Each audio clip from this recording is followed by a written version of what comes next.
Hello everyone. I wanted to discuss some writings I've done the last couple of years. I got a few books to go over and a couple papers, and what I'm excited about initially here is to show my first book that's coming out right now called Intense Design, and it's about product design, and it's about lessons you can learn from skunk works during the Cold War. So it looks at a historical period and says, what can we learn from this?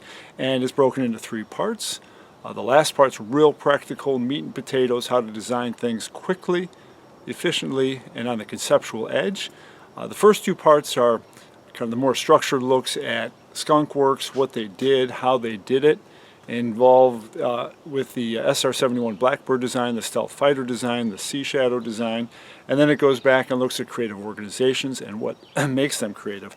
So this book, Intense Design, is a follow-up to my 2016 book on engineering for industrial designers and inventors, which was a conceptual look at engineering principles. So real nuts and bolts application stuff on how to design things. So not mathematically rooted, but conceptually rooted, so you really have a good insight into how to understand the structures and dynamics of designs.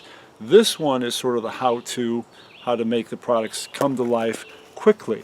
And then in 2017 I wrote this book, which I'll look at later, and another couple writings from last year, the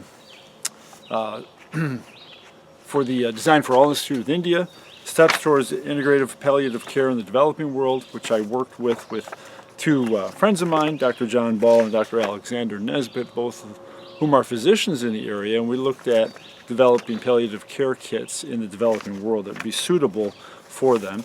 And then a book on the philosophical foundations of the maker movement, which was a paper I wrote for the International Conference on Design Creativity 2 years ago.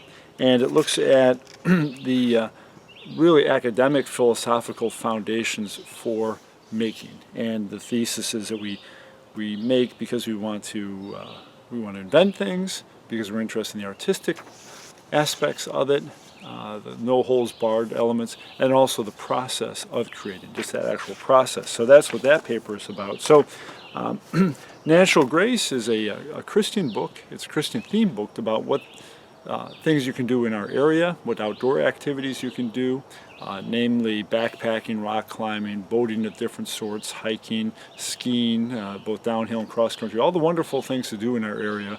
And it's connected with Christian aspects that might arise during these activities. So it's sort of a unique and a personal book that I hope you find interesting.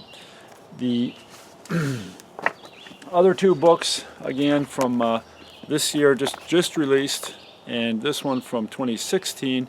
These are bookends, and I'm happy with them. They cover a lot of great information that I think you'll find helpful.